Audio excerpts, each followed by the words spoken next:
What's up, guys? Welcome back to OverTakes. This is Misfit, and today we are going to be doing our mid-season power rankings. I'm going to do all 20 teams. We're going to start at the bottom and work our way to the top. And then at the end of the episode, like I've been doing this year, I'll give you my breakdown of the West and the East. All this getting ready to go into the Summer Showdown tournament, which starts on Thursday the 11th. So remember, we got Thursday games this week, so I'll have that up Wednesday. There is some news, but we're going to talk about that when we get into the preview for Summer Showdown and for Week 15. We'll talk about all that stuff then. We're going to talk about power rankings, but before we get into the power rankings, I'd like to thank everybody for joining me. I'd like to thank all you guys who've been here for one day or for 5 years. All your support's greatly appreciated. And if you're new, stopping by for the first time, thanks a lot for joining me. I do Overwatch League content when we have matches and stuff going on 2 to 3 times a week. And I will also do things in between the tournaments like power rankings and that kind of thing. And I just like saying this occasionally. This is an open forum, so I throw out the topics, talk about my feelings on matches and the standings and all the power rankings and all that kind of thing. And I would like you guys to comment down below and we get this discussion going and talk more about Overwatch League. Once again, thanks a lot for joining me if you're new and if you've been here. Let's get into this. All right. Power ranking. We're going to go bottom to top as usual.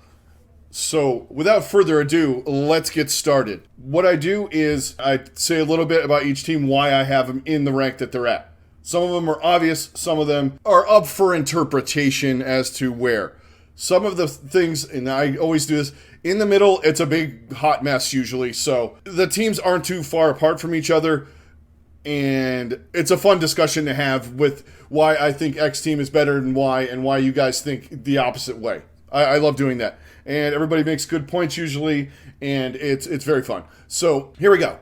All right, starting in at number 20, I have the Vancouver Titans. Though they improved a little bit, they got DP in as a coach, they definitely look better. They still haven't won a match yet. I can't in any way, shape, or form move them up at all in the rankings. They still have some of the issues that they had. They've made a couple roster moves here and there.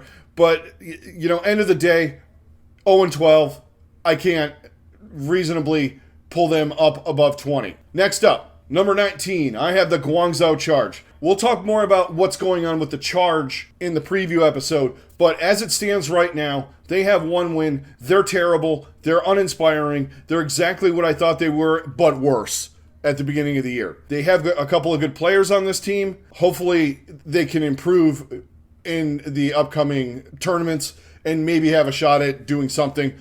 I don't really think so, though. Next up, number 18. Probably the most disappointing team in the league this year. I'm going with the New York Excelsior. They've made some moves. They got rid of the coach, etc., and what have you. It still doesn't resolve them from the fact that they're 1-11. They had some moments where they looked decent. They looked like the team we thought they were. Yaki popping off, getting the Jin, doing some things. But end of the day, uncoordinated, no grasp on the meta whatsoever. And to me, honestly, as a Mayhem fan, it looked like the 2021 version of the Mayhem had just transferred, and not all the players, mind you. The style, the mucked up stuff, misreads on metas and things like that. It looked like that's what was going on with New York too. New York, number 18. Moving up to number 17 on the list, I have the Paris Eternal. Another team, same kind of vibe as I have with New York and the Charge. They're uninspiring. Yeah, okay, they did improve. They had moments where they looked better, but they still haven't won many matches.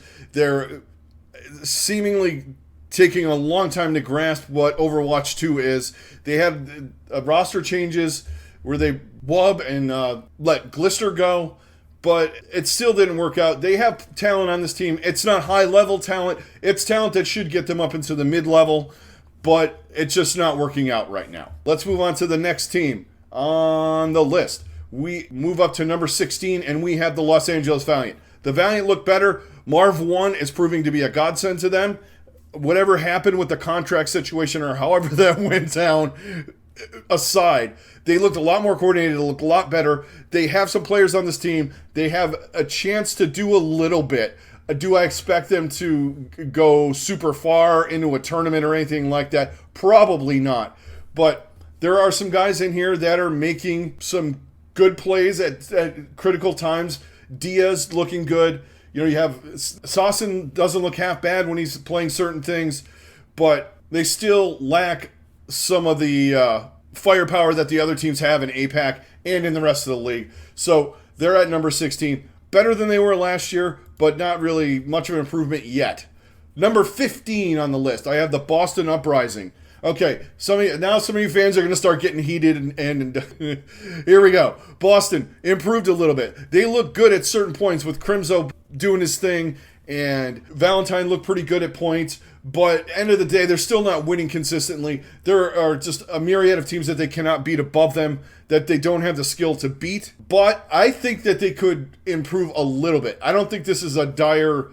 They're stuck here in this lower quadrant. I think they have a chance to punch up, personally. But right now, I have them at 15. Moving up to number 14, our friends in Washington, the Justice.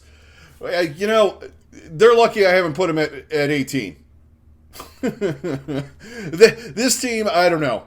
They have the talent. Okay, you can mark that off on your bingo card.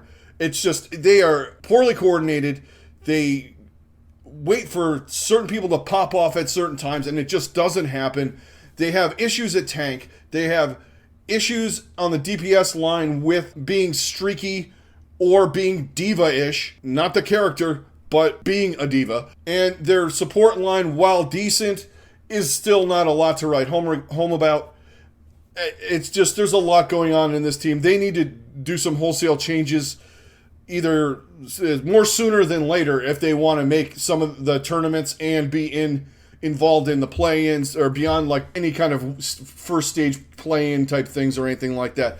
They have, like I said, they have the talent, as we all say about Washington, but they're just not coordinated. They lose to teams they shouldn't even be thinking about losing to.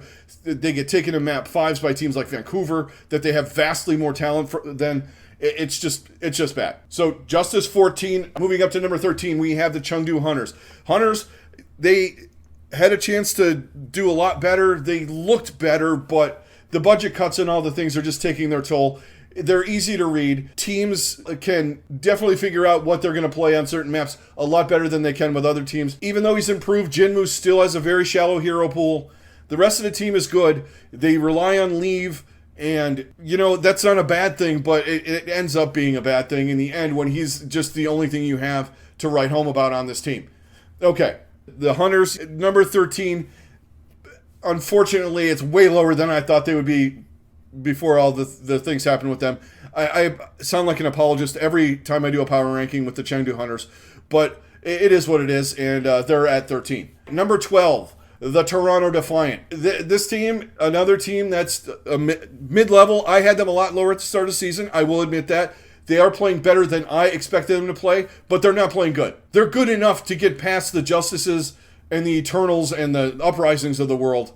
But when push comes to shove, they're just in the lucky slot right above the kind of the tier list line in NA to get into the tournaments. They are, outside of Hisu popping off occasionally, and their insanely talented DPS line, the rest of the team is just average at best. Yeah, okay, you can make arguments where Muse look good on Doomfist and Finale look good here and there, but they can't do anything. They're not consistent. They are not very flexible, and they are average to below average. So I have the Defiant at 12. Number 11, I have the Florida Mayhem. Now, their tournament performance aside, which was overshadowed kind of by the fact that they beat London in the lower bracket, was not very good. Yeah, they took Philly to 5. All right, I'll give you that. They were competitive, but they still were out in 2 games. They had the mediocre to bad tournament qualifier. Their schedule, their teams that they were playing were way above their pay grade, so to speak, and it showed. I think they can improve? Probably, but I think they're going to be hovering around the middle. They will beat the teams that are below them, but the teams that are above them, a couple of them they have a shot, but most of them they don't. They're not beating, in my opinion, they won't beat Atlanta in a big match. Dallas, potentially. Outlaws, they give a battle to. Spitfire, they give a battle to. But Glads, Atlanta, Dallas, Shock, they're not beating those teams. Solidly mid-pack. I think they can improve. They looked a little bit more comfortable As the more Xe gets involved and plays more, I think they look better. But they still have some of the same issues that they had. Their skill level is good, but not great. And they play good, but not great. Occasionally, they nut up. I will give them, they are feisty. I will give them that. They are a feisty team. They do not go down easily. They still are middle of the pack. Moving up to number 10, we hit the top half, and I have the Houston Outlaws at number 10. Houston is just Houston at this point. They are also a team that suffers from inflexibility. They need some things changed, I think. I feel like that they need to get another tank in there if they're not comfortable with Piggy. You can't rely on the Daunt Fist, Doomtay, whatever you want to call it, all the time. He wants to play DPS anyway. He doesn't want to play tank because eventually he's got to learn if they're he can't just play Doomfist. He's going to have to learn other tanks. That's not his bag. He doesn't want to do that. So where does that leave them? Who knows? But they have a lot of talent on this team. They are a top 10 team. Team is very, very talented. They just need some direction and they need more flexibility for some of these talents to show off. A little bit pigeonholed into some of these Doomfist comps, and you're not going to run some of the things that you might want to run if you have to run the Doomfist comp. We'll see what happens coming up. This is going to be a kind of a weird stage. Again, we have the new beta, new hero. Always new hero. There's always something going on. Something crazy happens, and if you watch any of the contender stuff, Junker Queen's pretty damn powerful. But they're going to be running on the later patch. They ran on the first patch. Anyway, we'll get into more of that on Wednesday. So I have them at 10. Number 9, this might surprise some of you guys. I have the London Spitfire. Yes, I know the Mayhem beat them. They only have 4 losses. They're looking really good. Yes, they run the rush comp. They run it extremely well. They run it a different way than other people. They can change it up. They do a lot of different things.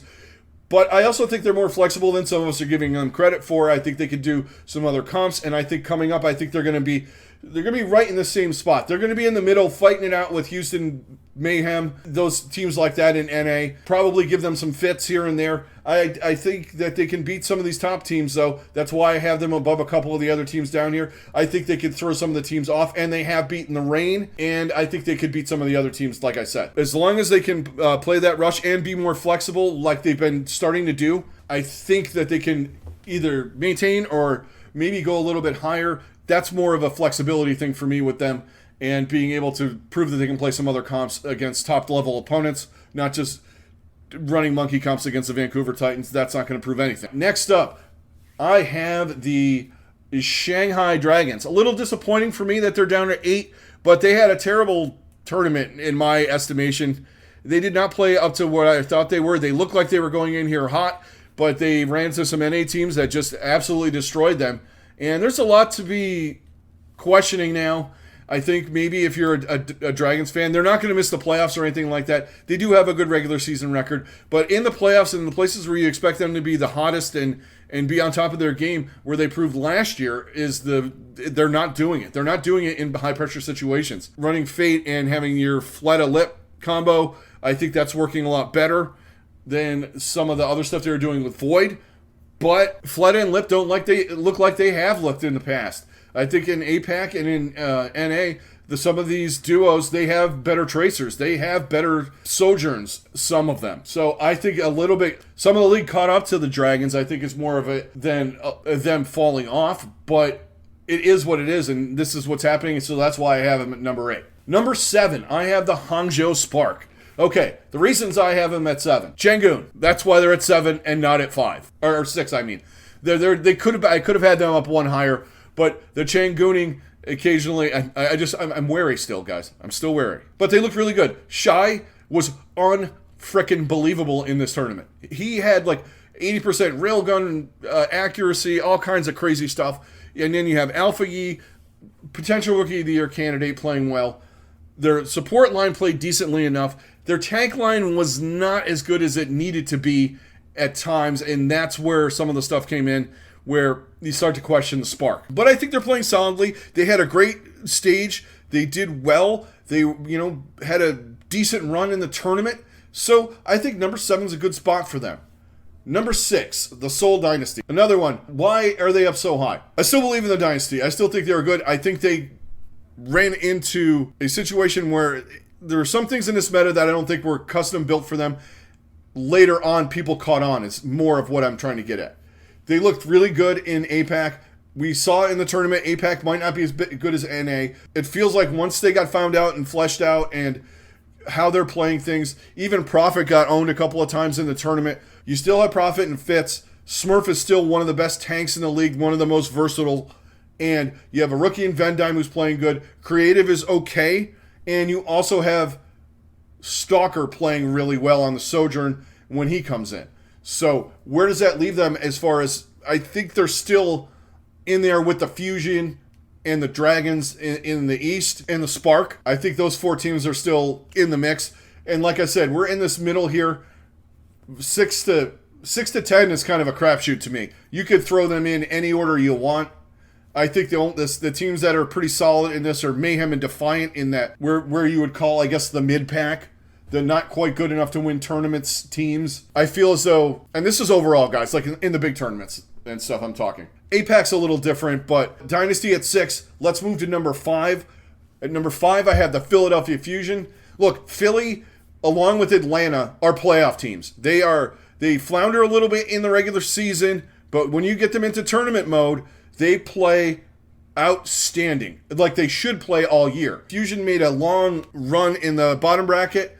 They beat some teams. They had some tough matches, and they just ended up losing to the Reign. It was a good run, and they had the players. They look better. I think the more and more they get used to playing with each other, I think it's going to be fantastic. You're getting more experience for guys like MN3 and Zest and Fixa and some of the other rookies on this team. Belisarea.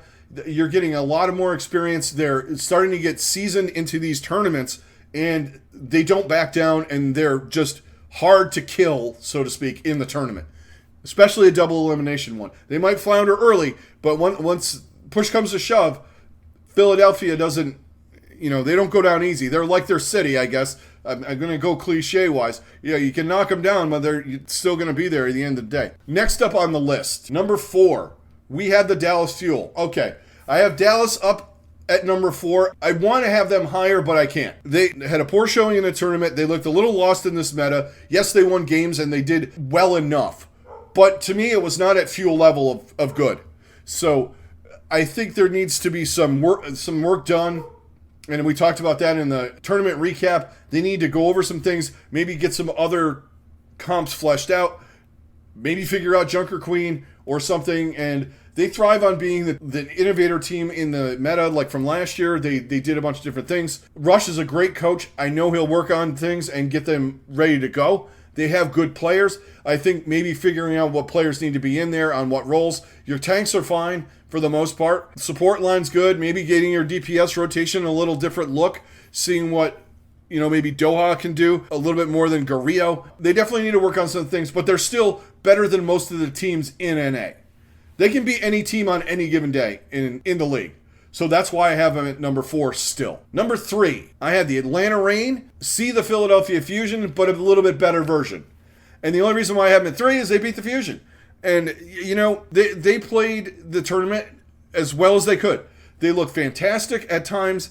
They just ended up running out of gas against the Gladiators. But, it was they played basically every day. So, they were in it for the long haul. Yeah, some of the teams had the one day off at the beginning, not the Fusion, not the Reign, I should say. The Fusion didn't either. The Reign took that tough loss to London, and they just used it in their favor, honestly. And they woke up and they just kicked ass all the way till they lost to the Gladiators. They beat Shanghai along the way, they beat Houston, and they beat Seoul. They beat 3 of the top teams in the APAC region in the lower bracket and knocked them out of the tournament. The pressure came out. They were ready for the pressure, and they took it to those teams, and they weren't even close. Yeah, it was 3-2 against Seoul.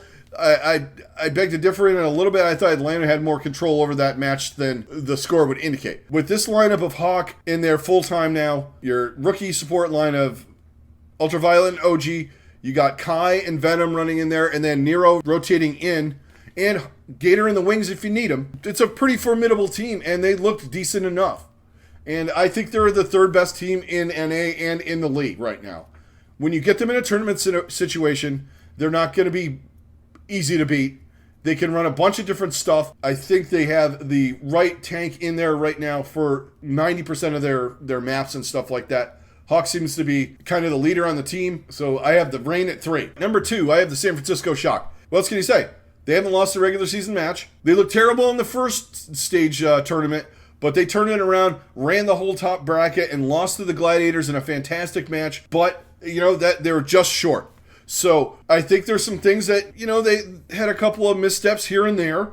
The pressure gets to them a little bit, which is concerning, but the more they're in these matches and in these tournaments and playing in these high-pressure situations in the league, these guys are going to get better and better. They have Krusty as their coach. They're never going to not be prepared for anything with that guy. So you got a Rookie of the Year candidate. You have Kaluge and Mikey doing well on tank. Your support line's great with Finn and Violet. And, of course, you have Proper, Kilo, and Sam on the DPS line, and they look fantastic too. So it's just experience got the best of them. The Gladiators are ready. They beat the Gladiators once in the tournament, so it's not like the Gladiators can't lose to them. So I got the Shock solidly at number 2. It could change down the line. The best team, of course, we're saving the number 1 slot for the LA Gladiators.